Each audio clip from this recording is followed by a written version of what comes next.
CashFlow Diary Podcast, episode 285. Welcome to yet another exciting episode of the CashFlow Diary Podcast, the podcast that teaches you insider tips, tactics, and strategies for creating leverage streams of cash flow into your life. Learn from top-performing entrepreneurs, business owners, investors, and thought leaders from across the globe as they share their secrets to success. Like what you learn on this and other CashFlow Diary podcast episodes? Go to learninvestingnow.com and sign up to receive powerful tips and information that will help you succeed as an entrepreneur and investor. Now, here's your host, investor, entrepreneur, business owner, educator, speaker, author, and master facilitator of Robert Kiyosaki's cash flow game, Jay Massey. All right, ladies and gentlemen, welcome to another episode of the CashFlow Diary Podcast. I'm your host, Jay Massey. Glad that you're here today because we are going to be exposing some secrets today. That's what we're going to be doing. We're going to share with you secrets to success. More specifically, there is a book that you probably are going to want to read today. Not tomorrow. You're not going to want to wait because the information inside is going to unlock your ability to become a bigger, better, badder entrepreneur faster. And that's exactly what you want. Today's guest is none other than Micheal Parrish DuDell. And he is an entrepreneur, author, keynote speaker, and he's got a book called Shark Tank Secrets. Here's the point. We are going to make sure that you know what you need to know to bring your idea into the marketplace. Now, here's the thing. Micheal's done this for CNN, Fox, CNBC, Fox Business News. He's been seen many different places. That's another way of me saying to you, make sure you take out a pen, paper, and be ready to take some notes. Let's listen to what Micheal Parrish DuDell has to say. Micheal, you there? Yeah, hey, thanks for having me. I'm glad that you are here. I know many of our listeners watch Shark Tank. I'm going to assume you are similarly addicted to the show. Absolutely. Of course, I have to be, right? Yeah, it would be weird if you weren't, but I figured I'd ask anyway. You never know. You never know. Now, what I've got to do is I've got to ask you the same question I tend to ask most of our guests when they first come on, because I'm really curious about this story here.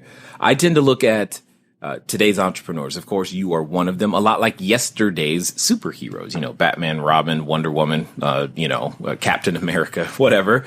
And I think entrepreneurs and superheroes have a lot in common. You know, superheroes get dressed up.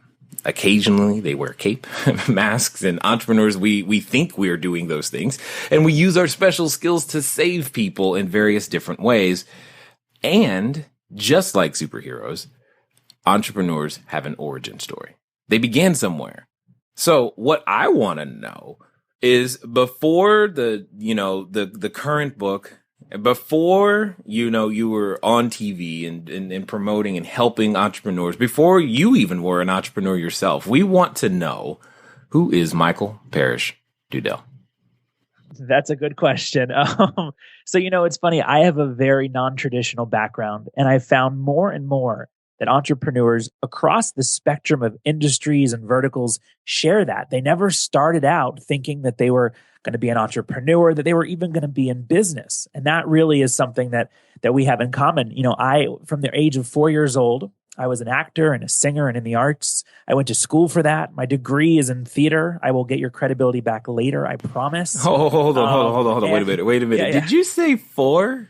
I was a kid actor. I was working professionally from a young age in theater and singing all over the country. Okay, all right. I did it my whole life. Yeah, I did it from 4 until the age of 24. Had a total career breakdown at around 24, 25, and knew that I needed to sort of go in another direction. This was I'm 33 years old, so this was right around the time that Twitter was starting to come out and people were beginning to take digital media seriously. And I got a job as a contributing writer and eventually as senior editor for a site that doesn't really even exist anymore, that was really big in 2007, right before it sort of hit the tipping point. And because nobody wanted these digital media jobs, and because it was sort of a new industry, more or less, I was able to get in on the ground floor and build a career as a writer, editor, business sort of thinker. And through that led to a ton of great opportunities. I did a lot of consulting. I worked with American Express on the first charge card geared towards millennials, a ton of speaking, and eventually went to work with Seth Godin, who many people know is the sort of a marketing extraordinaire. I was the managing editor of the Domino Project, which was a publishing company that he started that was powered by Amazon. That led to some work with GE. I was the editor of Eco-Imagination when they relaunched in 2011. And that started my own company. And I started doing a lot of consulting and a lot of training and workshops and continuing the speaking. And Shark Tank found me in 2013 to write the book. That book did very well. And here we are in 2016 with a second book all about the stories behind some of the most successful entrepreneurs from the show and some of the best tips from the sharks themselves. Indeed. Awesome. Okay. So I got all kinds of questions now, which is great because most people, I mean, I can't imagine anyone would have ever said, hey, the way to become an author is to start out as an actor. Yeah, the way to become an author these days is very different than the way to become an author many years ago. Listen, I think that more than ever before, having a diverse set of skills that are adjacent to what you want to do, that are maybe not directly in line, but that are tangential in some way, which if you look at the theater thing, you can see, my job for most of my life, my training was in communication, was in expression. And that's just done in a different way now. But in fact, I'm doing the same thing that I was trained to do, just in a different way. Yes. And that's what I like about it. That's what I like about being an entrepreneur is I like the way you said it, diverse set of skills that are adjacent, because oftentimes when working as an entrepreneur, becoming one, we're so focused on the widget, that we're thinking about. We forget that there are these other things, chief among them, communication as a skill set that is required. And sometimes it's not that our widget is bad. It's just that we haven't mastered the other skill sets that are necessary. So from your vantage point and having worked with and seen the inner workings, what are some of those skill sets that you would say across the board, if you're not working on these, regardless of how great your widget is, you're probably behind the curve? Well, I would have to second what you just said about communication. I think that communication, knowing how to express your message, knowing how to sell your message is perhaps the most important thing in certain phases, especially that an entrepreneur really has to learn. Because not only do you have to create a great product, not only do you have to develop something that's innovative, that's new, that's a little bit special, maybe, you have to be able to talk about what that thing is that you've created. You have to be able to sell it. And the fact of the matter is that people buy things to feel things. That is an unequivocal fact. I mean, that is why we purchase. And when I say buy, I don't even necessarily mean a financial transaction. I just mean a transaction in general. Do you buy what I'm saying? Do you buy my product? Mm-hmm. You do if you feel and understand a message, an idea. And I think that for an entrepreneur more than ever, learning how to communicate when and where is a crucial skill. Agreed. And I like what you said. People buy things to feel things. And yes, you bring up the point of not every transaction having a monetary value. Because let's talk about not every transaction having a monetary value, specifically as it relates to things like social media. Because I think even getting someone to click the follow, making sure that they listen to the next podcast episode, whatever button they've got to press, that's still a form of sales and communications, and it's just transformed. And so you could kind of say you're still acting. Yeah, I tell people that I'm acting now more than I ever was as an actor. And that these days, pretty much 100% of my business is made up of speaking in some way or another, whether that's keynotes or trainings and workshops. Outside of my writing, that is how I spend most of my time. And yeah, I have to be in a situation all the time where I need to be not only ready to deliver a message, but ready to be in an environment where I have to respond in real time to Q&A, to questions, to all different types of people with all different types of background. And that requires the ability to be open, to be a good listener, and be able to transform your message in a way that's most compelling and that resonates the most with the audience. Indeed. Okay, so talk to me for a second. When we were going through the journey, you had a number of, and you called it non-traditional backgrounds. You had a number of things that happened before. They preceded where you are today, and they occurred in a certain way, which is great. However, here's what I believe to be very true. Many of us, as we go through, we have what I call the superhero moment. It's that moment where, Clark Kent, he goes, maybe I can help people and I should use my powers for good. Peter Parker has to make the same decision. They discover their powers. Hey, I got this. This is cool. Now, what am I going to do with it? Now, for most entrepreneurs, when that moment hits, it can become a point of, it's like the rubber meets the road. It's the point of no return. You've crossed the Rubicon. You've got to figure it out. How did you develop the courage to stop doing what was, say, traditional and go do your own thing? Yeah, that happened over many years. It was not a one breaking point for me. It wasn't a threshold. And I think that is, as we think about this idea of success and we think about what it means to be successful as an entrepreneur, the grand misconception is that success is a threshold, is that once you cross that line, you don't ever go back. And in fact, nothing could be further from the truth. Success is not something that you own. It is something that you rent, and you pay for it every single day in the form of hard work, in the form of dedication, in the form of creativity. And what I have found, I've been very lucky in my career to work with really some of the most amazing thought leaders, all the way from the Sharks to Seth to some really amazing traditional corporate leaders who come across different kinds of work that I do. And, the through line to all of their stories is that the more they develop, the better they become, the more that they have to focus on maintaining that success and continuing to learn and continuing to grow. Because when you reach a certain level, people stop being as honest with you. People start to say yes because they think that's what you want to hear, or because, I don't know, you're the expert. But we're all constantly learning. And the moment that you think to yourself, you don't have to learn, that's where the struggle happens. And so for me, it was a series of small moments, small proof points that proved to me, you can do this. You can go forward. And it can feel really overwhelming, especially to first-time entrepreneurs when they sit back and they think about the market or the landscape or the competition. And they say, gosh, I don't have what it takes to beat X, Y, and Z. And my advice is always to step back and to think about that next immediate thing. What do you need to do right away, tomorrow, to get one step forward? Because if you can do that, then you can reassess and you can do it again and again and again. And before you know it, you're going to be a lot further than you ever thought you could. It's funny you say that, because had somebody told me all the things I'd have to go through before I end up with, the hundreds of units and talking to, individuals like you with the show and all this other, if they had told me, no, it's not probably, it is right. Not a probably, it's I wouldn't have done it. Right. Right. There's no way. I'm assuming that's been, okay, with all the, entrepreneurs that you've dealt with, is that a common thread? It's like, look, had I known all what I know now, I probably would have never started. Yeah, I think a lot of people say that. Certainly some of the entrepreneurs in the book that I highlighted, they said the same thing. They said, look, I never expected that it would take this long, that it would take this short amount of time. There's the opposite too. There's some people that said, a great example is Pip Snacks, which is their product, Pipcorn, everywhere now.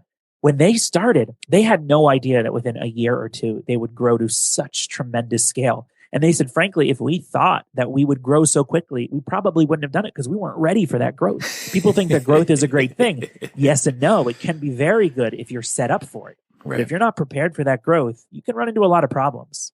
Yes, been there, done that. It's a great problem to have, but in fact, it is a problem to have. And that's one of the funny things is trying to communicate to some people that, look, yes, it's growing. Yes, things are great, but you don't understand. They're also breaking at twice the speed they used to. And that's really, really tough to deal with. And it's still a problem. I get you want my problem, but that doesn't mean it's not a problem nonetheless. Yeah, it's a big problem. So in your time writing here's an interesting thing that I find as proof, and I hope many of you hear the same thing, because this is the second time you're writing the book related to the show. So tell us about that process, like, when it comes down to, the first time, because you said something, here's what I'm keying on. You said Shark Tank found you. And I'm like, ooh, how did that happen? How did they Yeah. find you? And that's a process I think many people would want to know. Yeah, sure. It's a process that nobody can replicate, but I'll be happy to share how it happened. That's what I like about it. Yeah, it's very specific. So when I worked for Seth, part of how I got introduced to Seth and his work is a friend of mine from college had written a book, and his literary agent was Seth's literary agent. The book's Personal MBA, Josh Kaufman. And so I knew Seth's literary agent for a while, pitched her a book when I was 25, didn't end up happening. And as I worked with Seth, she and I became closer. She became my agent. And the publisher, which was Hyperion, which is now Disney, the publisher at the time needed to find sort of an author, entrepreneur, sort of up-and-comer that could write the official book for the show. The editor reached out to my agent, Lisa. Lisa called me and said, "Hey, listen, there's this opportunity. I think you're perfect for it." The story is, though, that the first book, I had to write the book in 30 days, which if you are a writer or if you've ever considered writing, that's a tremendous amount of work for 30 days. About 1,950 words a day. And that was including the table of contents. That was including all the research. 30 days. Impressive. So for the second book, which required me to travel all over the country, about 12 different flights to meet with these entrepreneurs, I had 3 months, but that was all in. That was travel, that was research, that was writing. That's 90 days, another 60,000 words. So that was the real challenge. Yeah. Well, okay. You know what you said that was interesting to me, and I hopefully everybody's listening. While you may not be able to replicate the process with the exact same individuals, you can replicate the process in terms of what he did. And then what I'm hearing, and correct me if I'm wrong, Michael, what I hear is that you had a friend from college. So you were there was a network that was already built, that was predisposed and beginning to head you in that direction. Your friend had an agent that he or she introduced you to.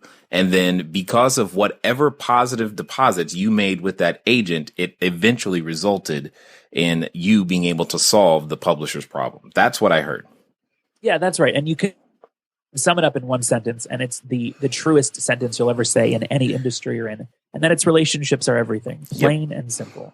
Exactly. It's the only currency that matters. It's the only thing I care about. Relationships. And I have to say, it's not relationships for the sake of moving forward. If that happens, fine. But I find personally, for me, what I try to do is add value. That is, and it sounds like a cheesy line, but that's really my ultimate goal. If I can add value in my industry, with my friends, with my peers, with my colleagues, with all of these people, I'm doing my job. And that's what makes a good relationship. Not when you think about what can they do for me, but what can you do for them? I've spent years and years building relationships. It's what I do. I think one of the best things I do. It's something I really respect in others and appreciate. And it all comes down to that. Relationships, that is the currency in which the world trades. And I'll tell you what, it's all about the long-term vision for me. I have very little interest in short term. I don't play the short game. I never have. I haven't made as much money, or I'm not as famous because of it. My bet is that at the end of the story, I do well though, or as rich and famous as someone who might be in the short term that can't sustain it. Well, what's interesting and it's the sustaining part. And that's the part that resonates with me is sustaining. And that's why we're always talking about cash flow versus capital gains and, quick flips and those types of things. Again, there's nothing wrong with that. There's a time for that, but sustainable cash flow makes way more sense. And you said something that I thought was interesting. You said success is something that you rent. Now, rent being an operative word for my ears, it is definitely something that resonated. Now, here's the thing. I think you're absolutely right, because the person who may be more successful today or looks more successful today may not be around 10, 15, and 20 years because of the way they're doing the relationships that you right now are planting the seeds. Here's my point.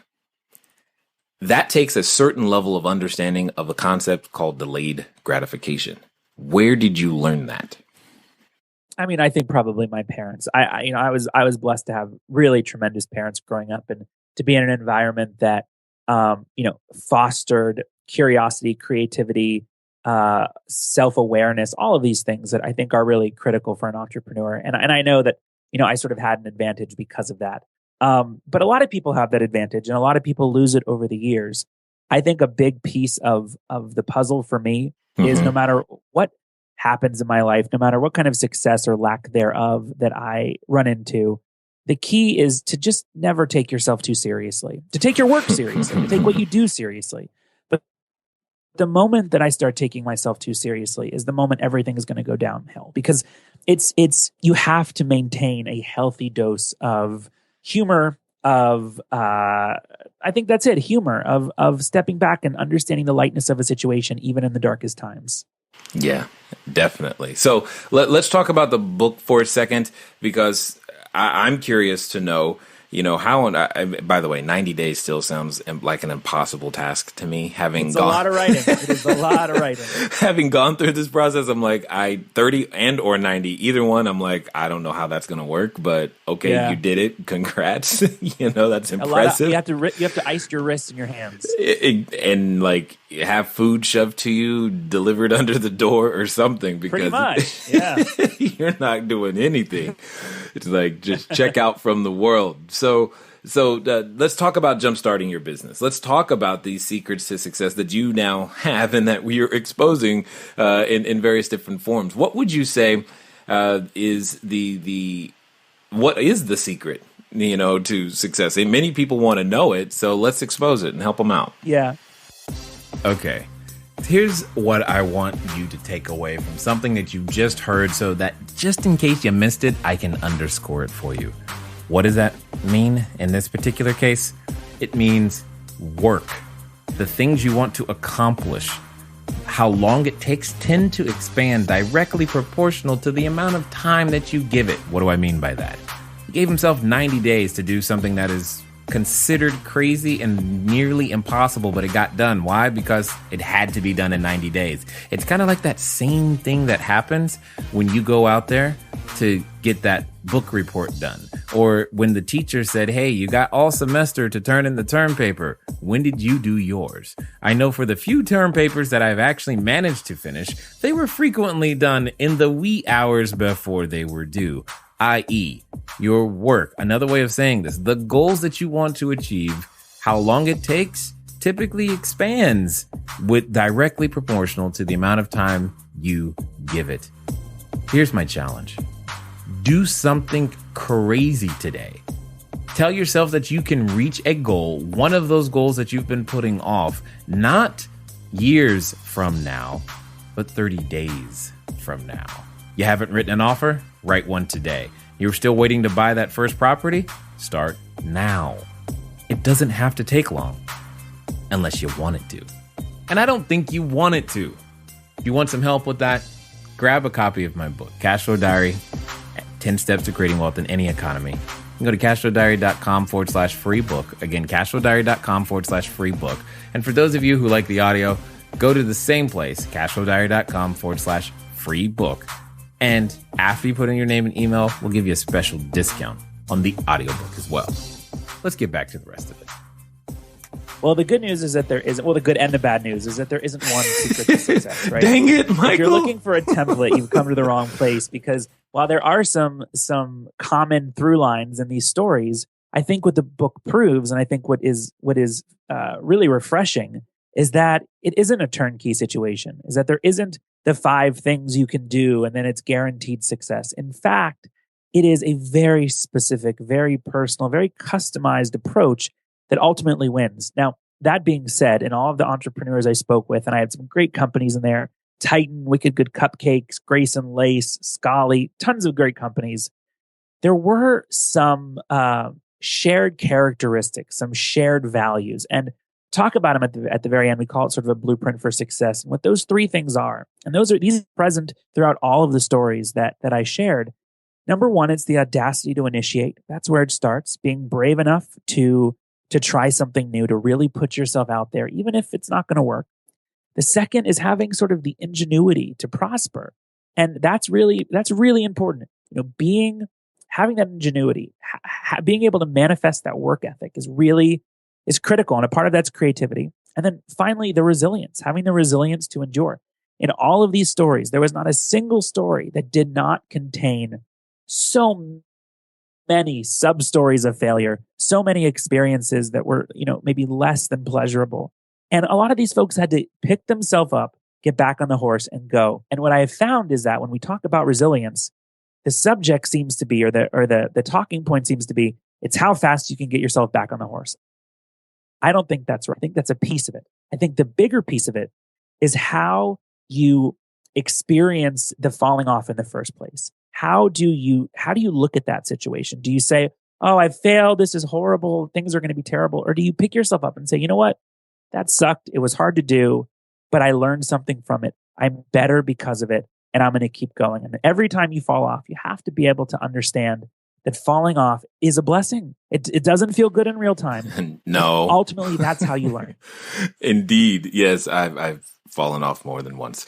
Now, when you say audacity to initiate, I think I resonate a lot with that one because, I think there's this thing in the back of our head that tends to say, well, who are you to actually provide and do or, be this type of person? How does one get that audacity? I think it develops over time or it doesn't. I think that you have to be, I'm not sure if there's one thing you can do to cultivate that. I think a big piece of it is self-awareness. I think a big piece of it is, for me, feeling like I always have something to prove. I will never feel as though I am set. I will never feel as though I have to stop proving myself. I am in a race with myself. I'm in a race to see how much more I can do, how much more I can handle, how capable am I really?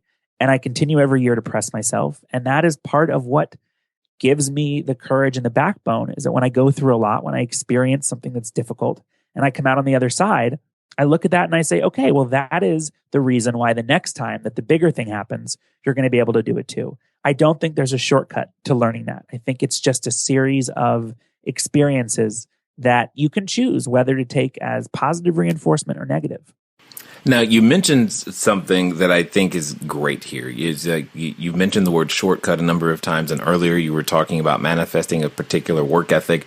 And there's, many ideas about work ethic. And in this particular case, as it relates to, many different generations have a completely different view of what that means. I'm curious. I've never heard anyone use the phrase manifest that work ethic. And I want to understand a little bit more what you mean by that. Well, I think it's really tempting in this day and age to focus on working smarter and not harder. I think it's really easy in this day and age to find quote unquote hacks and quote unquote shortcuts and all of that stuff. And that's fine. Listen, some of those things are very helpful. And I'm certainly not discrediting the people that came up with them or the whole concept of promoting that. That's fine. It's whatever. But the key is, is that, those are the things that might push you over the top at the end. If you do not have the hard work, the ability to show up when it is gritty and difficult and it hurts, and if you don't have that, I don't care about the rest of the stuff. Maybe you're going to get lucky once or twice. Fine. But at the end of the day, you don't have what it takes to sustain. You don't have what it takes to actually do. So manifesting this means putting yourself in situations that test that require that, and not being tempted by the easier choice, by the short-term win, because more than ever, it is easier to go in that direction. And the person that has the staying power, the person that's going to build a legacy, is the person that's going to be able to see that, recognize it as an opportunity, but instead decide to stay the course and to really focus on doing the work. So, Michael, are you telling me I can't just send one tweet and expect my business to blow up? I'm saying you can't send 1,000 tweets and expect your business to blow up. Oh, goodness. Okay, good. I just wanted to make sure that we were clear on what that one was. Now, when it comes to being an entrepreneur, do you think, having worked and seen so many of them, I'm curious to know if there's anything that predisposes anybody to actually, is there some sort of, can you tell, you shouldn't be an entrepreneur? Here are the top 3 things that I have seen that, you probably don't want to consider this. Yeah. There's a big question of whether entrepreneurs are born or are they made. And in the first book, we talked a lot about that. Robert Herjavec is famous for not wanting to have been an entrepreneur and feeling as though he sort of had to be and put himself in that situation. Someone else like Lori believes that, they are entrepreneurs are sort of born, they're not made. So there's a lot of back and forth, especially in the tank about that. Personally, for me, I'm sort of in the middle on that. And I do think, though, that there are some characteristics that if you have them, you should probably avoid starting your own thing. The number one is, are you somebody that is able to self-direct, right?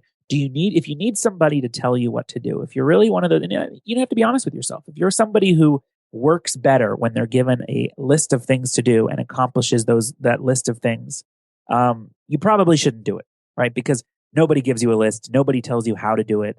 It's really about finding creative workarounds and being able to move on the fly and take a plan and know when to turn right and when to turn left and how to develop those lists for others. So that's number one. I would say the second thing, though, and this is probably, I don't know, equally as important, is not becoming an entrepreneur so that you can accomplish tremendous wealth quickly. This is a misnomer, right? That you start a business. Oh, 1 second, Michael. 1 second. Somebody was washing dishes, their dog barked, or their kid tugged on them. I know this. I know how this podcast works. Occasionally someone's doing something. I need you to say that one again. Yeah, well, I'll say it in a different way. Being an entrepreneur is not a path to riches for most people. Most people do not understand that the average small business owner in the U.S. makes less than $58,000 a year. The average small business will last less than 5 years. The numbers are not in your favor. Now, of course, you can get rich. Of course, you can find real prosperity. But the reality is that being an entrepreneur is not just about making a lot of money. It's about freedom. And this is why I'm attracted to it. Yes, do I like money? Of course. Do I want to make $1 billion one day? Sure, that would be wonderful. But it isn't just the $1 billion paycheck that I'm going after. Why I like to do what I do is because it allows me the freedom to live my life how I want to live it. And that is a critical piece of the puzzle. And that is part of the payoff. And if you don't appreciate that, if you say, you know what, I'm really rather just know I'm going to make X amount of dollars every year, you should probably not start your own thing. Probably. I'm gonna go with. I was being nice. I was being kind. I'm like, that's a definite one right there. Because it's that unpredictable. And there was something that you said that I liked a lot, because there's this, this whole list of things like, what am I going to do today? Well, you get to invent that, and if you not only is there no one to give you a list, there's oftentimes that you've got to invent it for yourself as well as inventing it for others, but you're dealing with unknown territory, and so many times when especially if you're doing something that you think to be brand new, or you're inventing a new category, new product, new service, something that's never been done before, if you can't deal with the unknowns, you're in trouble.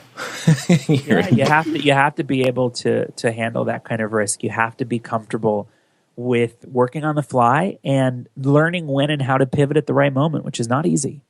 Indeed. Now, you yourself happen to fall into that category of individuals known as a millennial, correct? That's right.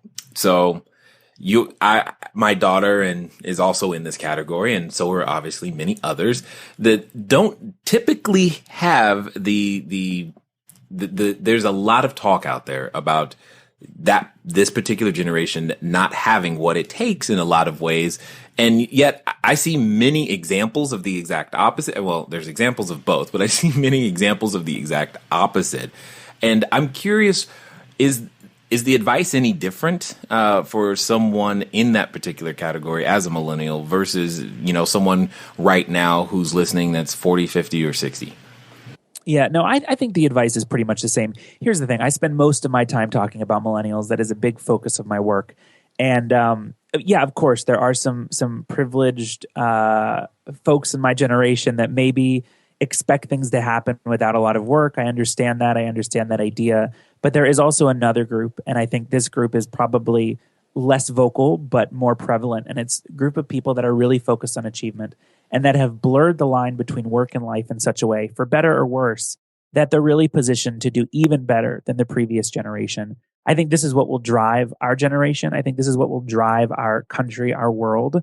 But the big thing about millennials is that whenever you're talking about this generation, besides that you're trying to generalize a very large group of people, right, you have to ask the question, Is it situational or is it generational? This is really critical.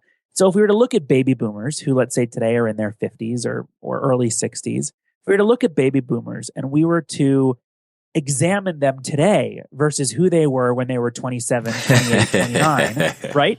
A very different kind of person. And so if we were saying, when they were 28, this is who a baby boomer is, we would be dead wrong.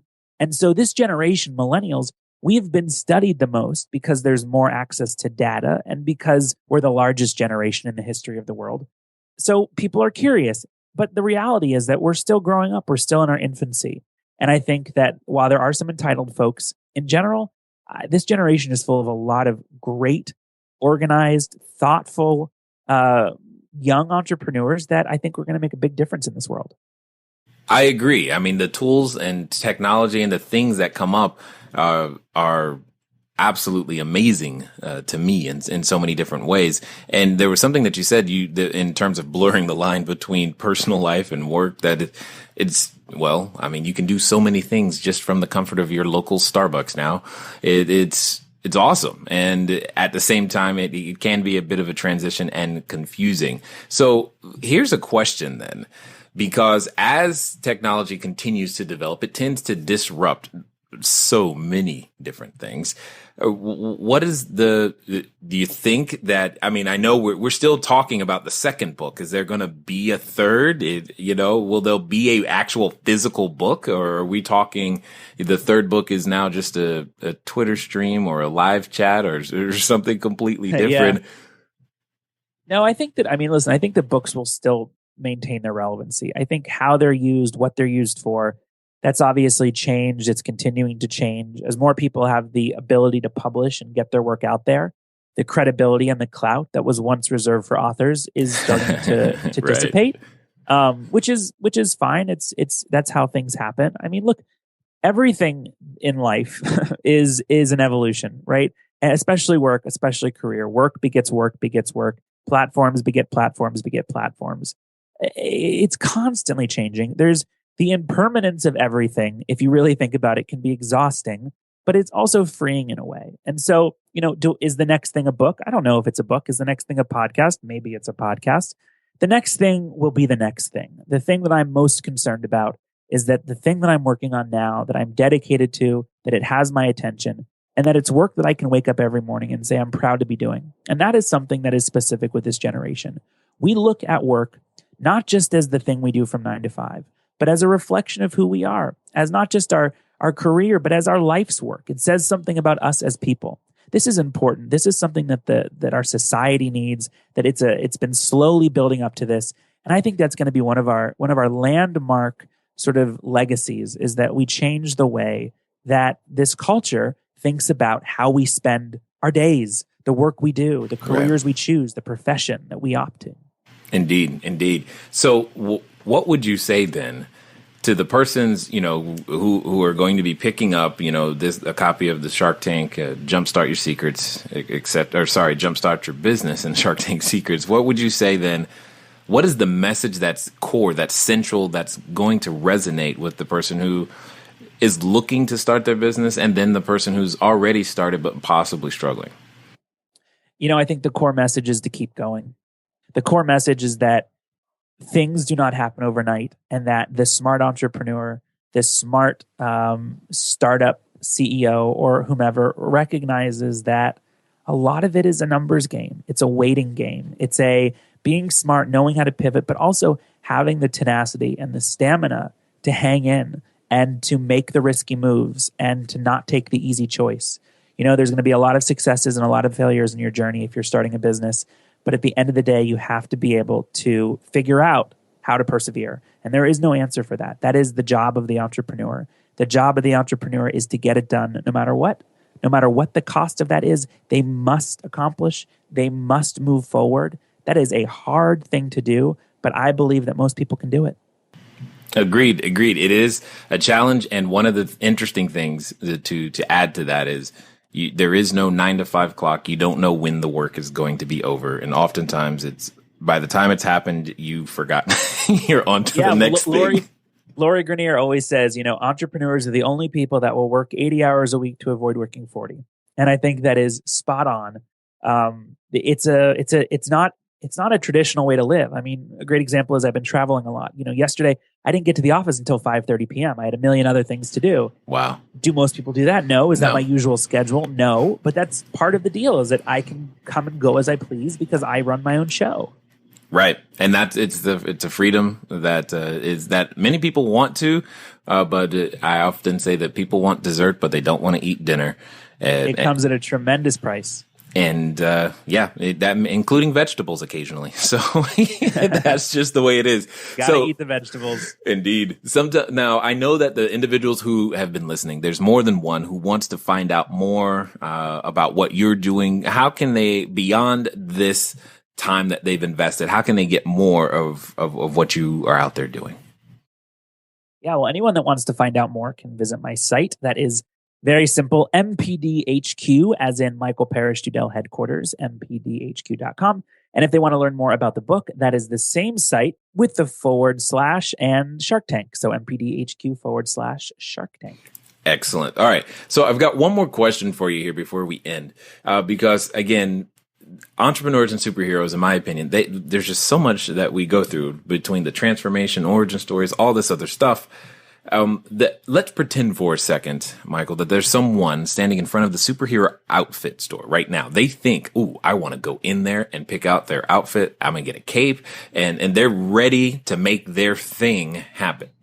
However, in the back of their mind, they have that voice. And Micheal, I know you know that voice. You've talked to a ton of people who have done battle with that voice, and that voice is still ringing very loudly in their head.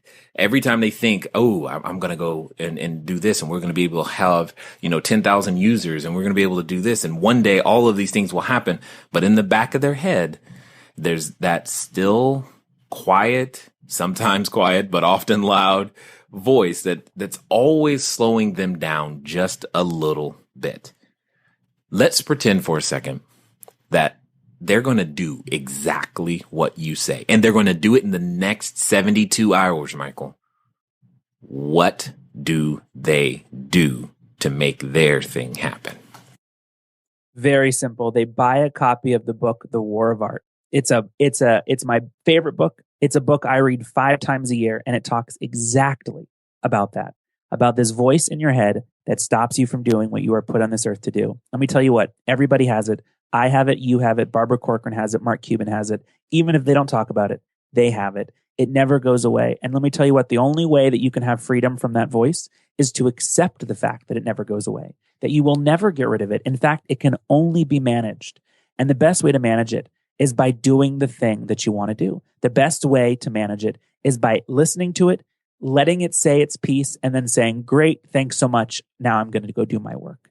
And it happens a million times a day, whether you're a writer, an entrepreneur, an artist, whatever you are, we all experience this voice that says, "I don't deserve to be here. Someone can do it better. What if I can't?" Bad news is it's not going anywhere. Good news is it's totally manageable. You just have to stand up and do the work. Nice. I definitely want to say thanks for taking the time to share your wisdom, your insights, for writing another book and making it happen, putting your greatness out there for all of us to go pick up. Thank you again for investing your time here with us at the Cashflow Diary, sir. Hey, thanks for having me. It was a pleasure. All right, ladies and gentlemen, you know what time it is. It's time for you to move at the speed of instruction. What does that mean today? It likely means you need to pick up at least one book, probably 2, mpdhq.com / Shark Tank. That's where you're going to go. And then I don't know about you, but if you have been listening for a while, he was the first person to recommend a book as the answer to that question. So I think that's interesting. I'm looking up The War of Art just as well. So maybe that's a hint. Guys, gals, you only have the time now. It's now o'clock. Make it happen. It's been fun talking to you today. I look forward to talking to you soon. Until next time.